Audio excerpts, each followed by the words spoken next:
Shanti, Shanti, Shanti. Asato ma sat gamaya, tamaso ma jyotir gamaya, mrityur ma amritam gamaya. Om. Peace, peace, peace. Father, hold our hand and take us from unreal to real. Take us from ignorance to bliss, to knowledge and wisdom. Take us from death to immortality. Today in our sessions, we'll briefly talk about the introduction of the four yogas. You have the Bhakti Yoga, love for God. You have the Raja Yoga through the yogic postures. The first book which Swami Vivekananda wrote in America, Manhattan, was the Raja Yoga book. And then is the Karma Yoga. Through the work, how do we spiritualize our life?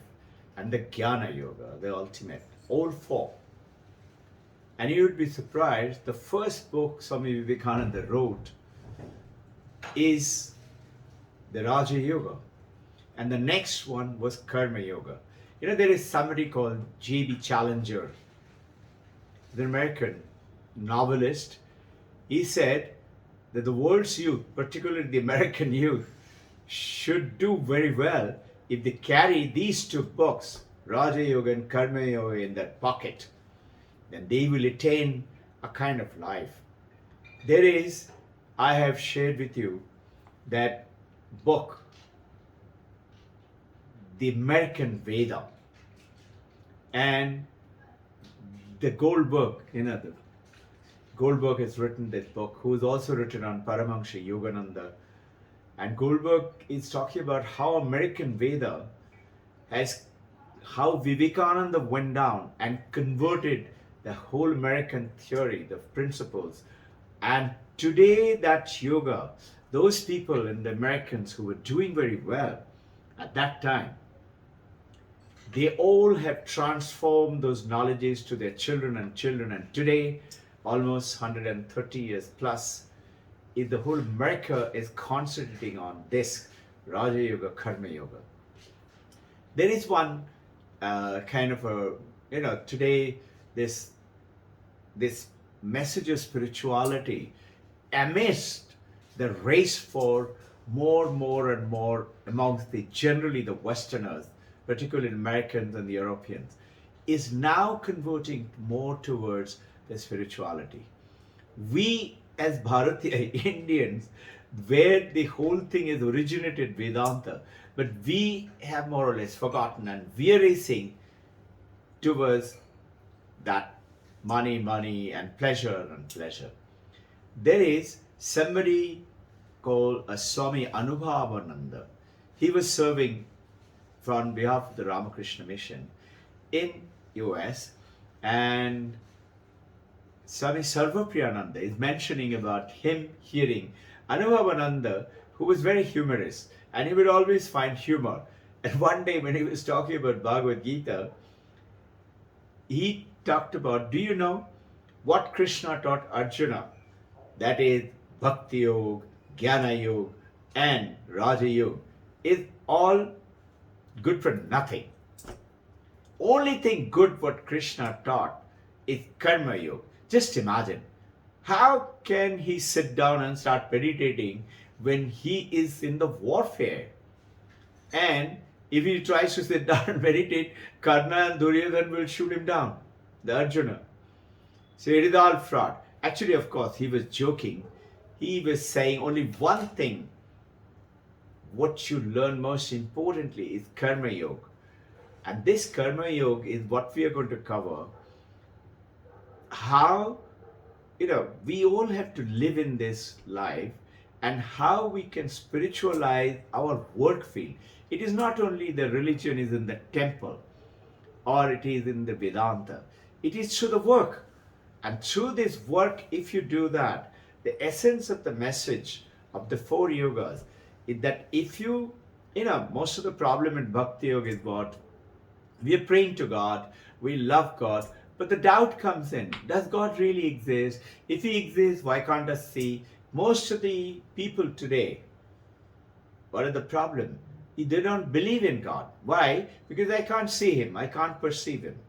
Raja Yoga, I have to attain that moksha. I have to attain the samadhi, but I can't do it. My mind is fickle, and continuously I'm thinking there and restless. Shama, calmness of the mind, is not there, and Dhamma, calmness of the senses, is not there. And so the titiksha, that stubbornness that I'm not going to give up, is holding on to it, is missing, and racing for what? More, and fun and money and things like that. And this is where the important message, in the midst of action in life, in the war, just think, Bhagavad Gita, the Vedanta are three things, as we have spoken about it before. The first is the Upanishad, second is the Bhagavad Gita, and third is Brahma Sutra. These are the three things, are the main books which is called Vedanta. Vedanta Nama Upanishad Pramana. Just going over it. Upanishad give the essence of the knowledge, which in turn is Sri Krishna using intensely in Bhagavad Gita. He has quoted at many places the exact sentences from the Upanishad. And this is, you can say, original plagiarism, Krishna's copying. The message in the Vedanta is, in Bhagavad Gita, is that, see, that karma is what? In the midst of action. Where is the midst of action? The battlefield, where you're fighting to kill people. And there Krishna is teaching him.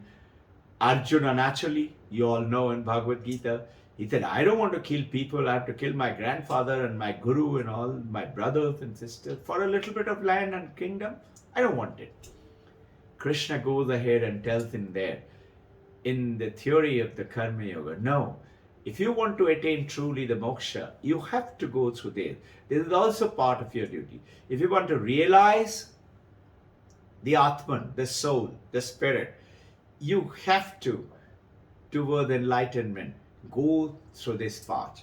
This is the teaching of the essence of the Bhagavad Gita, that you will still do all this, but before you heard from me the Bhagavad Gita's essence, how you were looking at the war, after you listen to it and how you will fight will be totally different.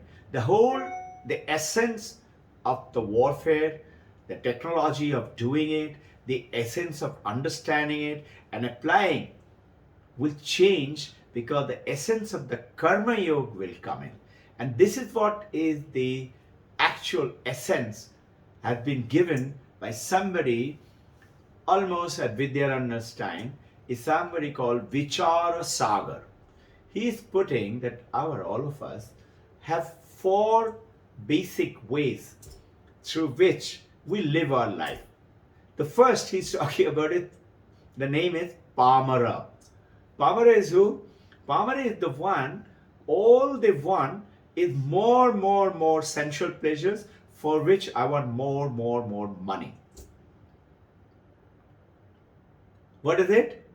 More pleasure, sensual pleasures, more money. Most of the drunkards and drug addicts are like that. And they have a little problem. They start off for pleasure, the addictions of drugs and alcohol and things like that. And soon enough, including smoking and things, soon enough they realize the drugs and the alcohol has got them and they can't give it up. And there's a beautiful story on this Paramahansa Ramakrishna talks about, and I will just come and tell you that story. Basically, in India, we generally, majority of the people like you and me, we say dharma, artha, kama and moksha. First, religion. We want to do the work, we want to earn money, yes, but we want to do it in a noble way, honest way. And in that honest way, if I can do it, And then I will go ahead and get things for my wife and for my family and children and the relatives, karma and the pleasure. And then I want to also attain moksha. This is the general people. The basic kind of mindset is dharma, artha, kama, moksha. But in the pamara, it is artha and kama. It doesn't matter. They're not worried about God. They're not worried about dharma. Forget about moksha. This is the mindset of the pamara people. And in India, but we say dharma, artha, kama, moksha. In this mindset of dharma, morality, ethics, I don't want to do wrong thing. I don't want to deceive the government, the people. I don't want to tell lies. Generally, people like you and me, we are of that kind. Ultimately, the pursuit of spirituality must be there towards enlightenment. It reminds me of a beautiful story of Guru Nanak Ji. He was, traveling through and singing, and he was traveling towards Lahore. And there is this, after the session, there is a rich gentleman, the richest of that area. Naturally, everybody respects him. So he went and asked Guru Nanak Ji, Guruji, please come and spend the night with me. Let me be able to take care of you. The Guru Nanak Ji smiled and went along there. As he was approaching the house, he found lots of flags on top of the house. Some very big flags, some medium sized, some little smaller. So he asked the rich gentleman, what are those flags for? He said, sir, whenever I made 1 lakh rupees, I put that big flag. When I made little lesser money, 50,000 rupees, I put that middle flag. And like that, 10,000 and things like that. That's all. The whole roof is filled with flags. Lots of money. Those days, 1 lakh rupee, those days was huge money. And so Guru Nanak Ji didn't say anything. And they went in and he took care of Guru Nanak Ji. On next day when Guru Nanak Ji was leaving, this rich gentleman said, sir, please bless me and give me something so that when I die, I will take that thing and show it to you. You will be in heaven. You will see me and remember me so that you can take me to heaven. So Guru Nanak Ji didn't say anything. He smiled and he took out from he had only one little jewelry, little torn and all. He took out one needle, which we put it on to stitch torn clothes or something. Took out and gave it to him and he said, take this needle with you. You bring it with you when you die. The rich gentleman said, okay. He goes and gives it to his wife. Says, Baba, pranam to Guru Nanak Ji. He leaves, goes and gives it to his wife and he says, wife, please keep it with you. When I die, don't forget to give it to me. I will take it with me to heaven. So she said, Acha ji, and she goes to put it. And naturally, ladies are very intelligent, very smart. She said, Dekho ji, comes back to the rich gentleman. How will you carry this needle? He said, why? He said, just think, you're dead. Your body is not there. How will you hold it and carry it? This gentleman, Sadaji, he thinks, he said, yes, you're right. So he goes running and catches up with Guru Nanak Ji 2-3 kilometers ahead. He said, Guru Nanak Ji, aap mere ko galat bataye. He said, why, what happened? How will I carry this needle? So Guru Nanak Ji turned around and showed him those flags. He said, what are you collecting those for? This is that Pamara minded. Artha Kama. I want those pleasures and this. And in this, the story comes in which I said I will just tell you. Ramakrishna Paramahansa is telling a beautiful story. And that story is called Kambal ne pakad liya. Kambal ne pakad liya. What had happened? A river was flowing past a village and flooded river. Lots of things are flooding by and villagers were standing and watching. And suddenly they saw one very costly looking blanket is floating by. So one of the villagers, a very good swimmer, very courageous, he jumped into the river, flooded river, and swam hard to go and catch the blanket and bring it back. As he neared the blanket, he found, my God, It was not a blanket, it was a bear, a bhalu. And bear, bears give bear hug. So the bear wanted to save his life. So he caught this man. They want to catch anything, even a straw. You heard about drowning. Men and animals want to catch anything. And bear, it caught hold of him.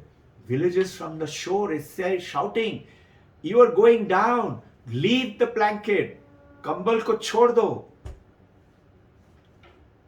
The villagers who were swimming and was caught by the kambal, the blanket, which he thought was the blanket, he shouts back, "मैंने तो कंबल छोड़ दिया, but कंबल मेरे को नहीं छोड़ रहे." This is what happens when you get into that addicted with the drugs and things like that. This is the purpose in which what we call generally the vishayi, the worldly person who wants things and at the cost of spirituality, religion, being truthful, being kind by any means. And this is where the Karma Yoga comes in. Karma Yoga comes in to say, instead of addictions and those getting, you be a good person. Work in your life, but make your work every minute that you're doing. You as a wife, serve your family, children, husband, parent, as if God is in them. You remember the famous story, each waves in the ocean that we keep talking Vedanta example. Each wave is different. They have a different body, they have a different name, they have a different form. Right? Nama, Rupa, Babuhara. But when you look at them, not as a wave, but as the water which has become the wave. Remember the famous, do the waves have water in it? Most people say yes. No, it's the water which has become the wave. See, this glass has water in it. I can take away the water and take away the glass. Two objects, one glass full of water, one is water, one is glass. Can I take away the water from the wave? No. So a jnani sees the water itself has become the river or the ocean or the pond or the wave, the water itself. So you see the God himself in every work that you're doing, including inanimate object. I often tell our people, you are looking after that computer. You just roughly put that computer, close it, don't switch it off, don't clean it, and keep on using it. You see God in inanimate and animate objects, in everywhere. Once you start to do that, you will divinize your life. Today, let's keep it at this, and on Sunday, we'll take on more on the Karma Yoga. How can we divinize our life? How can we make our life through spirituality, through this karma? I wish you all great peace and happiness. May all your wishes be fulfilled. May you and I all fulfill the perfections in Karma Yoga, follow it with Raja Yoga, Bhakti Yoga, and then Jnana Yoga. Became a Vedantist. Jai Guru.